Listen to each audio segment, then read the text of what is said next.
Hello everyone, magandang madaling araw sa inyong lahat. Ayan, eto na naman po ang inyong favorite tagalista ng Noisy. Ayan, kanina nag-live ako, naputol, mahina kasing signal.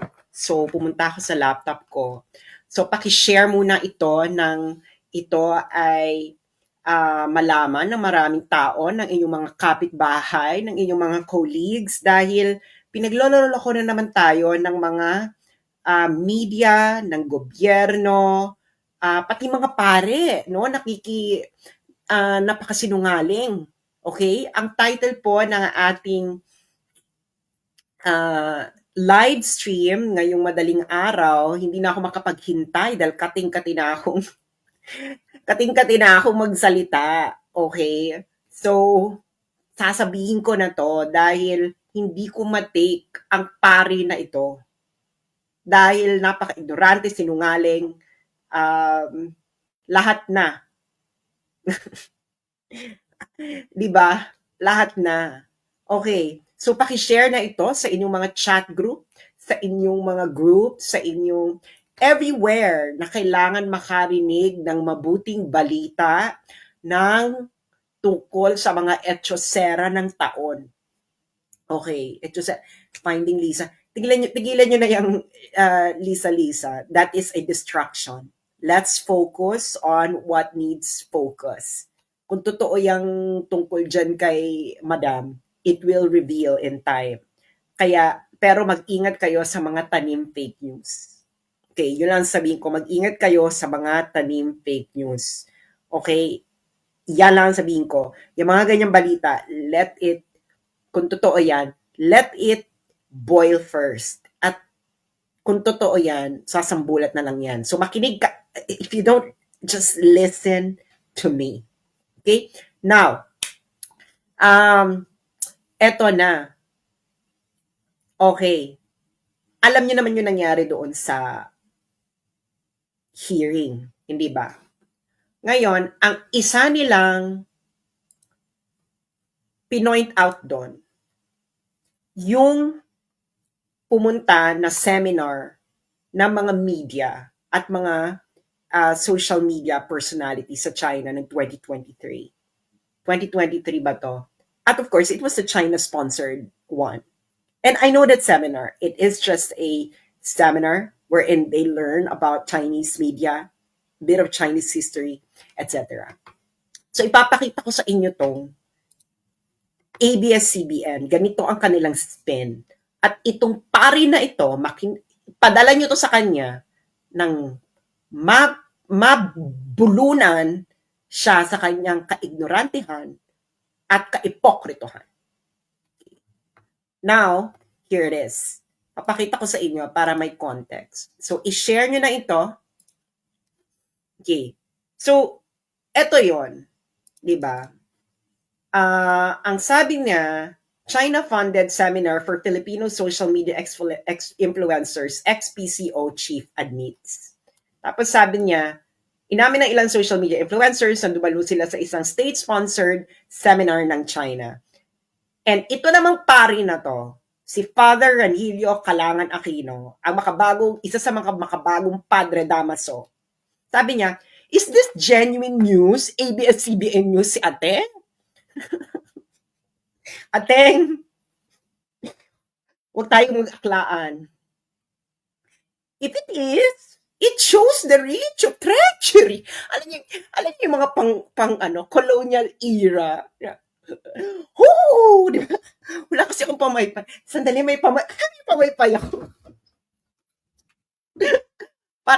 Parang eksena ni Father ganito. Nung nabasa niya siguro tong ng ABS-CBN, parang napaganito siguro si Father. Oh my God! Is this genuine ABS-CBN news? If it is, it shows the reach of treachery. Ganyan. Diba? Ulitin natin. Oh my God! Totoo ba itong balita na ito, ABS-CBN? Kung totoo ito, oh my God! It shows the reach of treachery. Diba? Ganyan? Padre Damanso? Aminin nyo. Ulitin ulit natin. Oh! My God! Ay nako. Is this out of normality? No.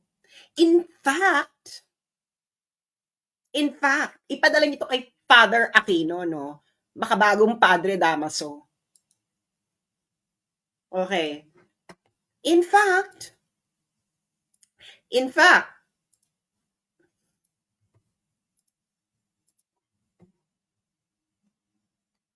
this is the same kind of seminar these bloggers went to. Okay? Oh, balita nito, News 5. Paano ko ba ito palalakihan? News 5. Galing to ng News 5. Oh, ayan oh.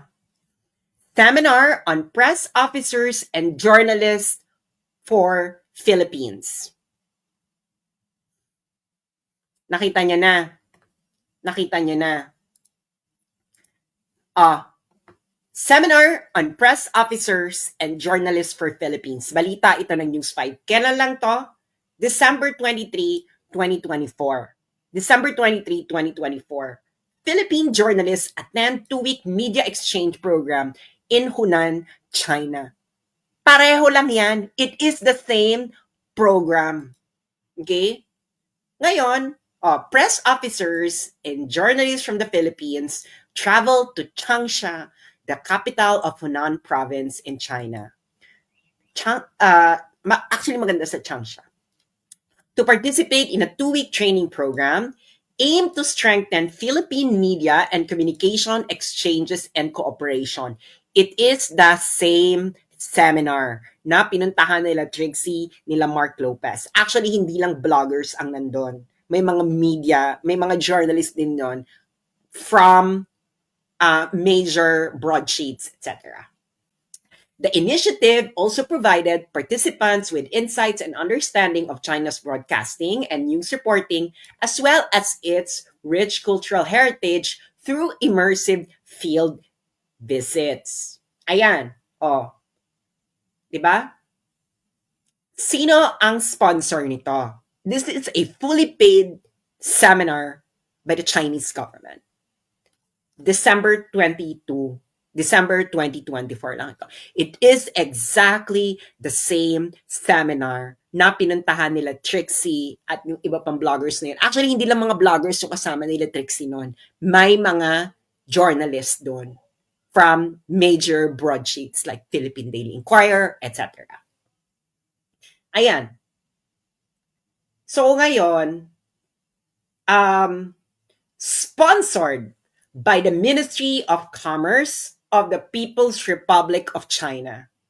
The program titled Seminar on Press Officers and Journalists for the Philippines was held from November 27 to December 10, 2024. It was organized by the Hunan International Business Vocational College and hosted at the Millenia 21 Degree Hotel in Changsha. Ay, parang alam ko itong Millenia 21 Degree Hotel. Is it the same hotel na pinuntahan namin? Okay. So, sino ang mga nag-attend ng China-funded seminar, 2-week-long seminar na ito sa China? A total of 11 media practitioners participated in the program. These included an editor, producer, and a reporter from News 5 Digital, TV5, DZRH Manila Broadcasting Corporation, Daily Tribune, Chinatown TV, DXDC Radio Mindanao Network, Davao, DZUP University of the Philippines, China Aid Training Program. Okay, nakita nyo na. Ha? Nakita nyo na.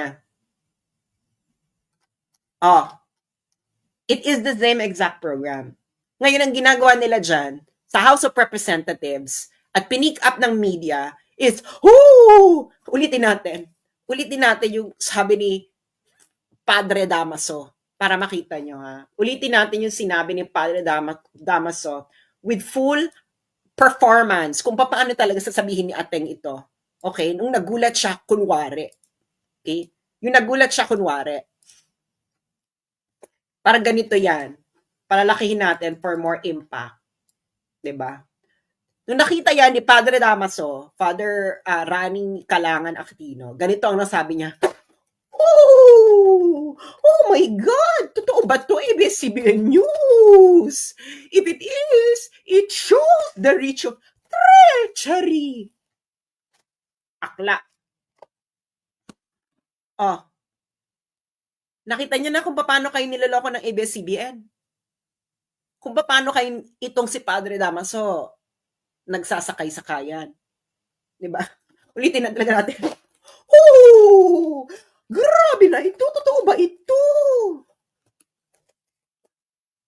Nakita nyo na. Nakita nyo na kung gaano kayo ginagawang BOBO ng mga intellectual isnab ng mga ito. Ng isang Padre Damaso. Ng isang ABS-CBN. Kasama nga sila sa media seminar, di ba?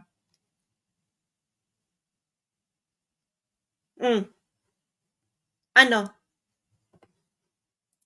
Maglolokohan pa tayo? Ito pa lang yung December 2024 kasi regular yan eh.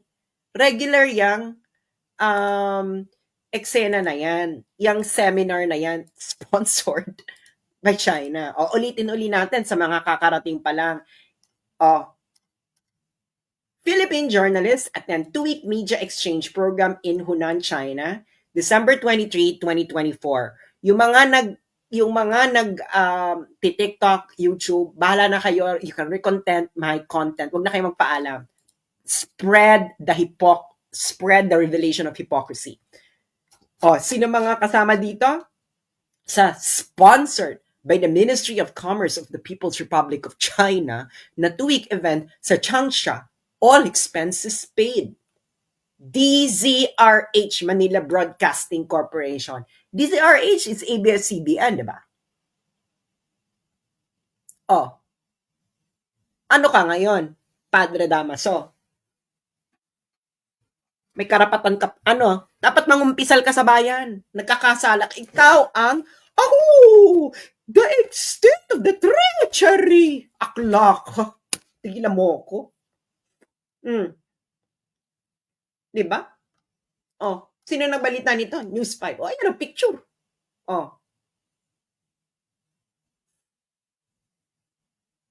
Ang kakapal ng mga mukha ninyo. Kaya, wag na kayong umattend ng hearing na yan.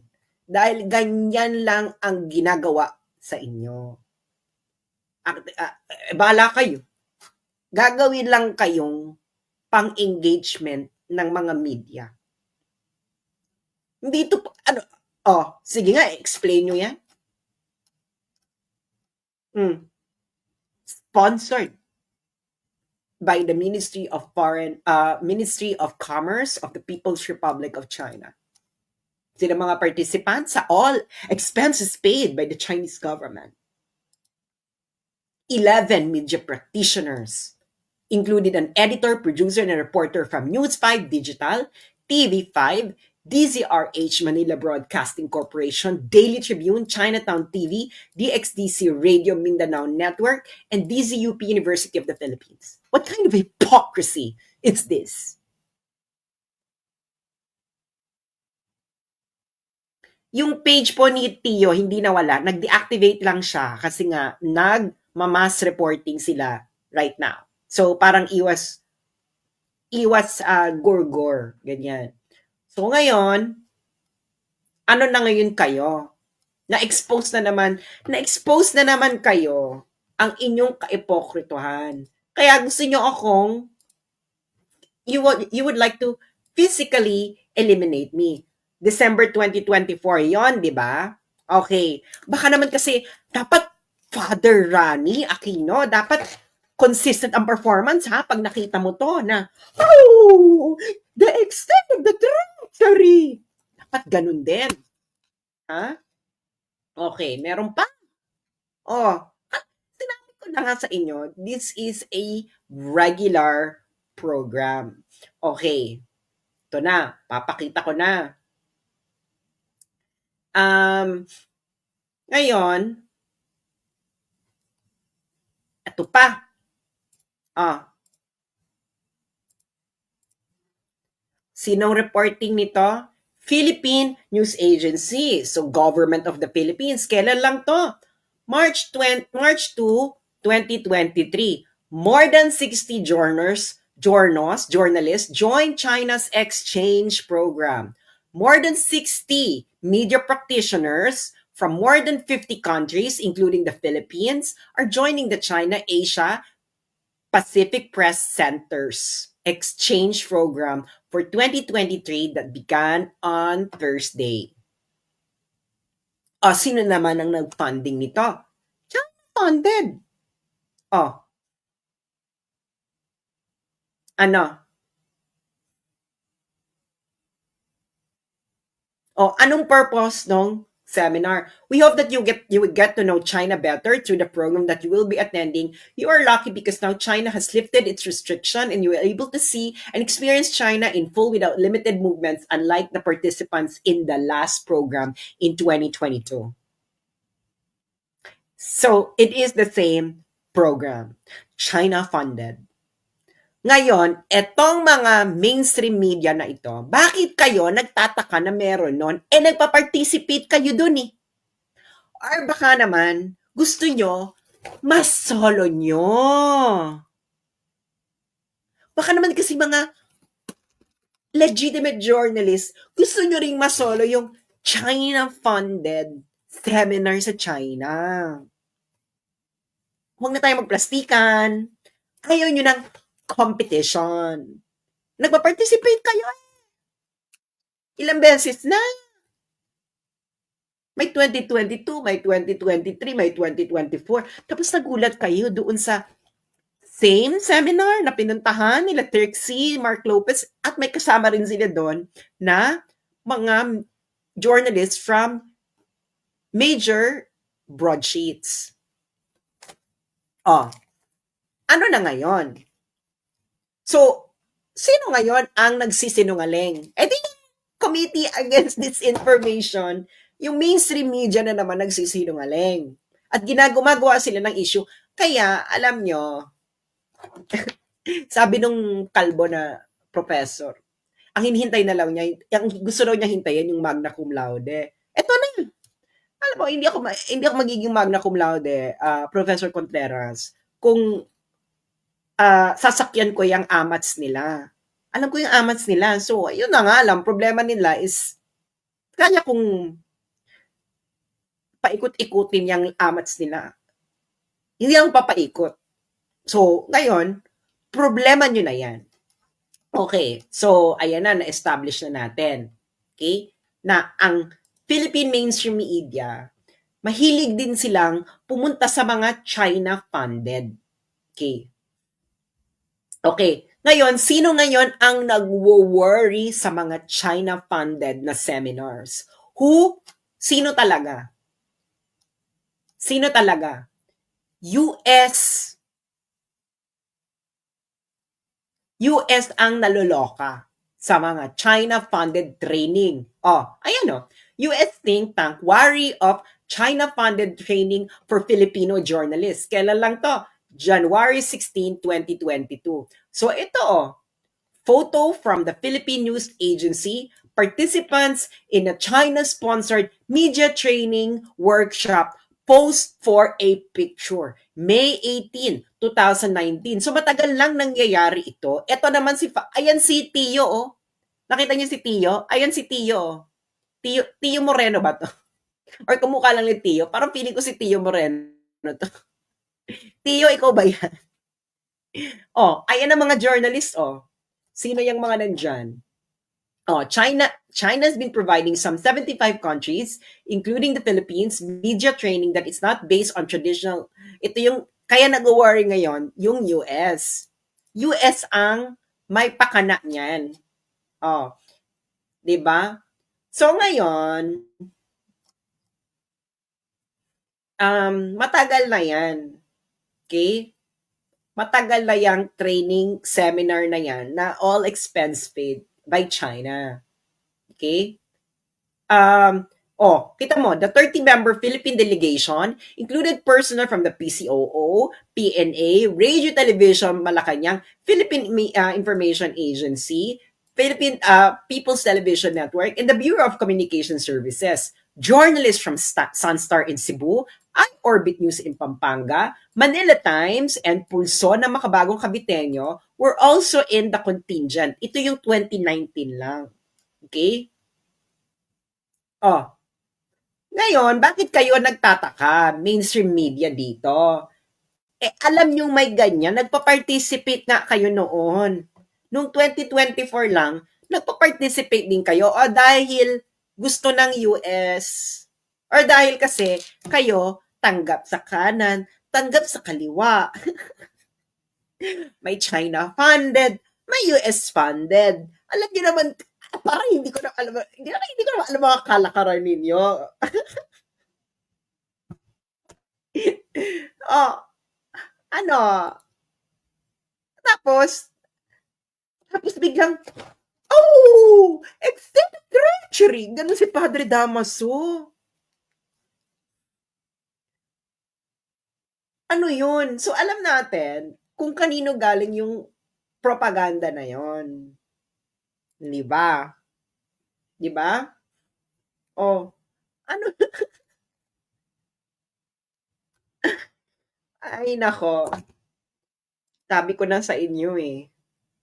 'Di ba? I am telling you, pinaglololoko kayo nito. Nangyari na sa atin to noong 2016, nangyari na sa atin to noong panahon ni Digong na ang mainstream media, pinagloloko tayo. Pinagloloko rin tayo ng mga intellectual elite kuno sa Pilipinas. Katulad ni Father Rani Aquino na extent of treachery. Totoo ba to? ABS-CBN. Ulitin natin for more impact, no? Yung sinabi ni Father Rani Aquino ang tawag sa kanya ng kanyang mga estudyante is Father Rani. Okay. Is this genuine ABS-CBN news? If it is, it shows the reach of treachery. Kahit yung ABS-CBN, DZRH, nag-participate.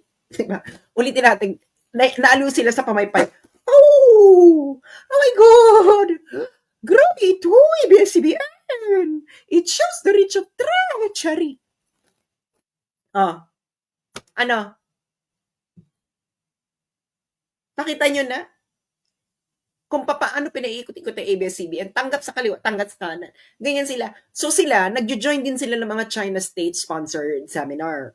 Mga journalist ng ABS-CBN. Nakita nyo naman, DZRH kasama doon sa nung 2024. Syempre, may 2023, may 2022, may 2020, nung pandemic, wala. Nung panahon ni Duterte, marami yan. 2019, 2018, 2017.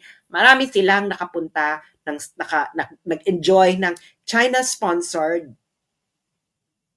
media seminar. So yung isa sa mga pinaka-latest noong December 2024. Okay? December 2024. Yung pinakita ko sa inyo. 'Di ba? Nakita nyo na, 'di ba? December 2024. Ulitin natin for more impact. Nang lalo mabulunan si Father Damaso. Okay? Nang mabulunan si Father Damaso na ride on na wala ka ng relevance. No, nobody's reading you except your circle. So, you're just having a conversation among your peers. Dahil nga, napakasinungaling. Ano naman yan? Diba? It shows the reach of treachery. Si Father Damaso, Diyos mio. Diba? Diba? Pinakita ko sa inyo yung pinaka-latest is nireport pa ng News 5. Kasi kasama yung News 5. Doon sa China-funded.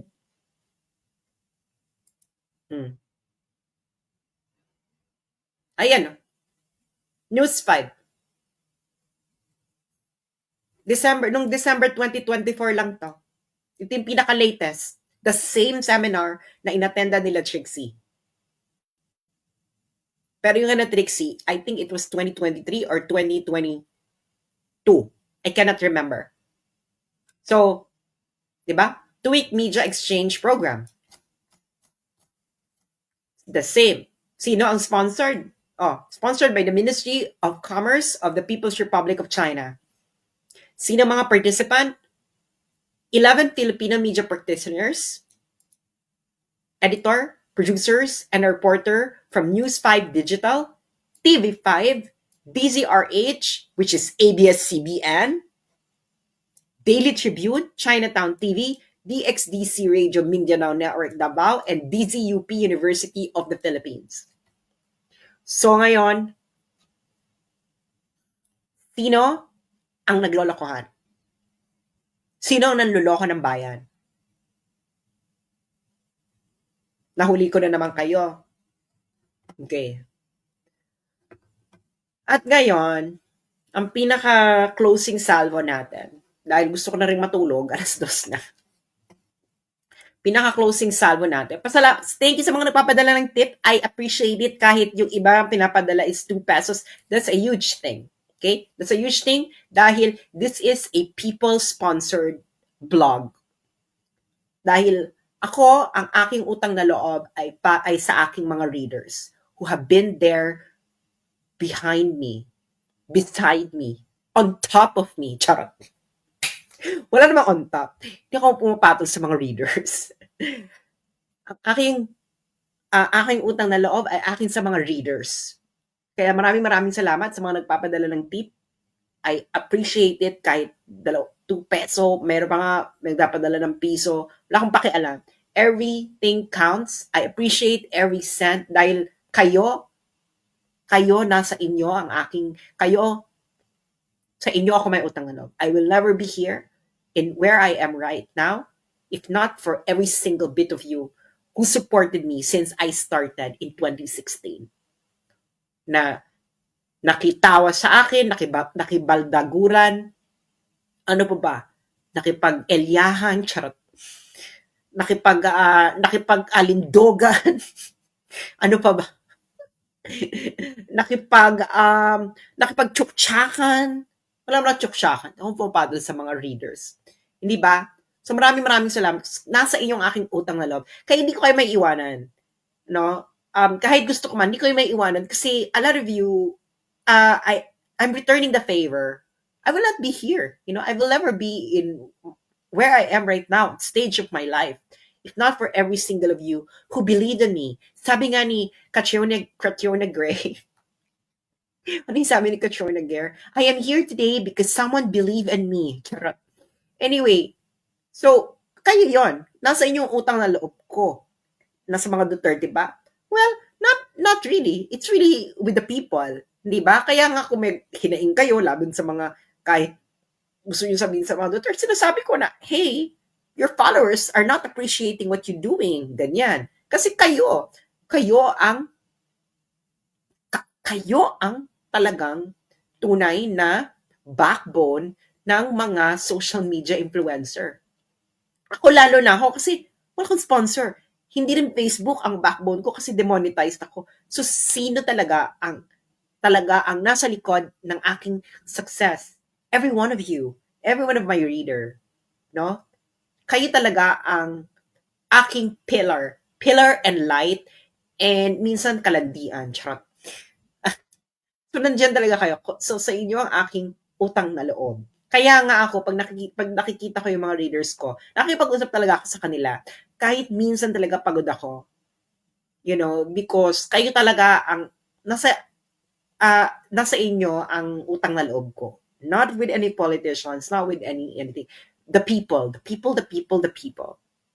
So ngayon, pupunta na ngayon tayo sa closing salvo. Okay. Sinabi ko na to 2023. Karating ko lang dito ng Beijing. Alam niyo naman dito ako nag-aaral, di ba? I'm taking a PhD here in Beijing. I never hid that fact. Bakit ko may tatago? Anong may kakahiya ko? Kayo mahiya? Wala kayong napuntahan sa buhay. Anyway. And then, sa lahat ng universities of China or sa mundo, loka ako. Kasi may isang Pilipino rin na nag-aaral dito. Pero masters. So, nagkakilala kami ng Pilipino. Masters yung inaaral niya. Ako PhD. Tapos one time, tumakbo siya sa akin. Sis! Sabi ko, oh, bakit? Ano na naman yan? Parang si Padre Damaso. Alam mo ba? Alam mo kung sino prof namin sa subject na to? So, first day nila yung subject na yun. Sabi ko, sino? Anak ni Justice Antonio Carpio. Mic drop. Ulitin ko. Mic drop. Ulitin natin. Ay, hindi ba na to mic? Ano pala to? Abanico. Abanico drop. Anak ni Justice Antonio Carpio. Professor dito. Kung saan ako nag-aaral ngayon. Ng PhD. At ano tong university na to?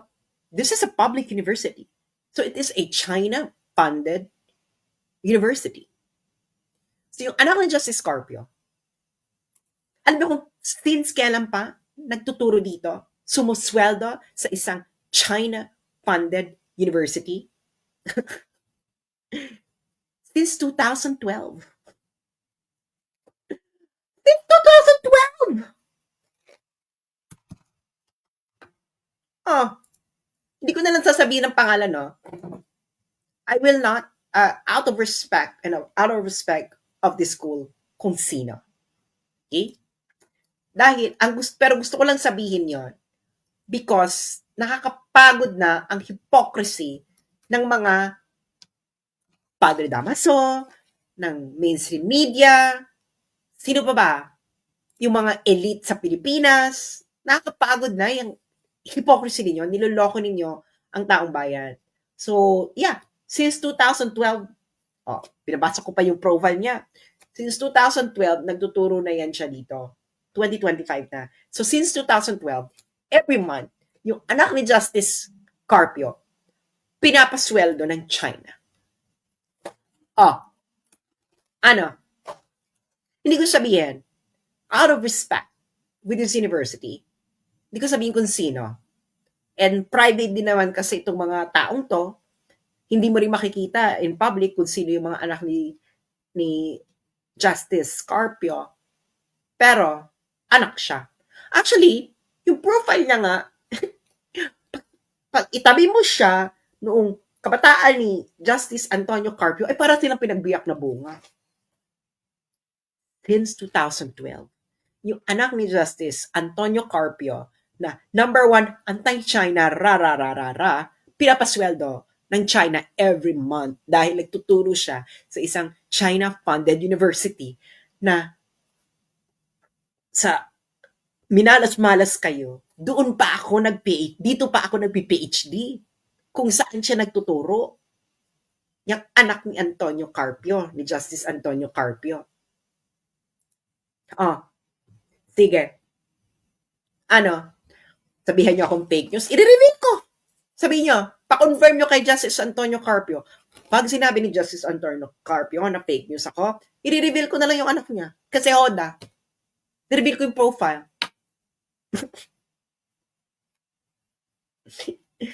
Ano? Sino ngayon? Sino ngayon ang hypocrite? Naloka kayo dun sa mga vloggers na ilang months? Weeks lang ata yun, 2 weeks. Na nag-seminar. China-funded. 2 weeks. Oh my God. Sabi ni Father Aquino. Treachery. Ano magkatawag mo doon? Sa anak ni Justice Antonio Carpio na nagtuturo dito. Professor sa university na kung saan ako nagpi-PhD dito sa Beijing. China-funded din itong university. Public ito. So, China-funded ang anak ni Justice Antonio Carpio. Every month. Sumusweldo siya. Every month. Since 2012. Hindi ba mas malala yun? Mas malala ba yun? Yes or no? Mas malala ba yung every month kang sumusweldo sa China dahil nagtuturo ka sa isang public university na pinapatakbo ng Communist Party of China? Lahat naman ng public institution dito sa China pinapatakbo ng Communist Party of China. So, Sumasweldo siya sa Communist Party of China. Ang anak ni Justice Antonio Carpio, every month since 2012. So sino ngayon? Kung treachery pala na umattend ng isang China-sponsored event katulad ng ginawa nila Trixie na 2 months lang, so hindi ba treachery yung sumusweldo ka every month since 2012 as a professor sa isang university na pinapatakbo ng Chinese government? And of course, by the Chinese Communist Party, dahil lahat ng institutions, public institutions dito in China, pinapatakbo ng Communist Party of China because it's a socialist state. Ah, ano? Hindi ba? So, ano mga kababayan, maniniwala kayo na treachery yun? Ha? Kakainin nyo naman yung kanilang mga isinusuka sa inyo na kahibangan. Pero, yun ang katanungan. Kung treachery yung umattend ka ng China-sponsored event na 2 months or 2 weeks lang ata yun, anong tawag mo dun sa mga mainstream media na umaattend every year ng China-sponsored media training? That has been happening for several years. Nagkaroon lang ng pause nung pandemic kasi pandemic. Pinaka-latest ng December 2024. Kasama yung ABS-CBN na DZRH ang nag-attend. Tapos, yung anak ni Justice Antonio Carpio, professor dito sa university sa Beijing na kung saan ako nagpi-PhD. Professor since 2012 sa university na to na pinapatakbo ng Chinese government because it is a public university. And of course, every public institution here in China is being supervised by the Communist Party of China. So yung anak ni Justice Antonio Carpio sumisweldo sa China every month since 2012. Kung treachery yung ginawa nila Trixie, ano tawag mo doon? Ngayon, kung hindi treachery, yung sa anak ni Justice Antonio Carpio, dapat hindi rin treachery yung kina Trixie. What is good for the gander should be good for the goose. Tama? Ngayon, Father Aquino, I challenge you. Tawagin mo ding traitor yung anak ni Justice Antonio Carpio para consistent ka, Father. Di ba? Para consistent ka. Para hindi na paghalatang ikaw ang isa sa mga makabagong Padre Damaso ng panahon ngayon. Di ba? Dapat tawagin mo ring treachery yung mainstream media, mga representatives ng Philippine mainstream media katulad ng News 5, Channel DZRH, Manila Times, etc. Di ba nagsusulat ka sa Manila Times? Oh, may taga Manila Times na umattend din nung same seminar na yon. Bakit hindi mo tawagin treachery yon? Ayaw mong tawagin dahil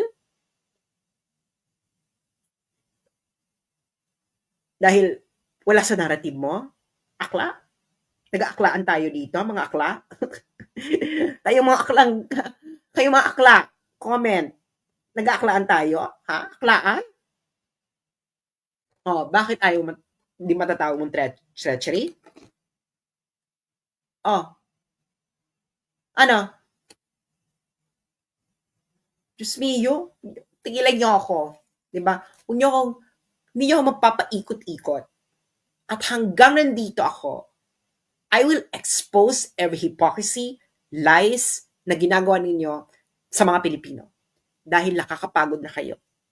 Hindi lang kayo nakakapagod, nakakasuka. Diba? Nang aakla kayo ng mga tao. Walang aklaan. Diba? So, yun lamang po, mga kababayan. And, that's it, Pansit. And, marami pa tayong patutunghayan na pagbubunyag habang nag-process ang panahon. Dahil time reveals everything. And sinasabi ko sa inyo, baka malapit na tayo sa exciting part. You know, we will definitely have a great reset because hindi na ito tama. Hindi na pwede tayo magpatuloy ng paulit-ulit ng ganito, hindi ba? So, manalig kayo and we will expose one hypocrisy after another hypocrisy. At hindi nila tayo mapipigilan. Okay? Hindi nila tayo mapipigilan dahil hindi nga nila napigilan si Tevez. Charot.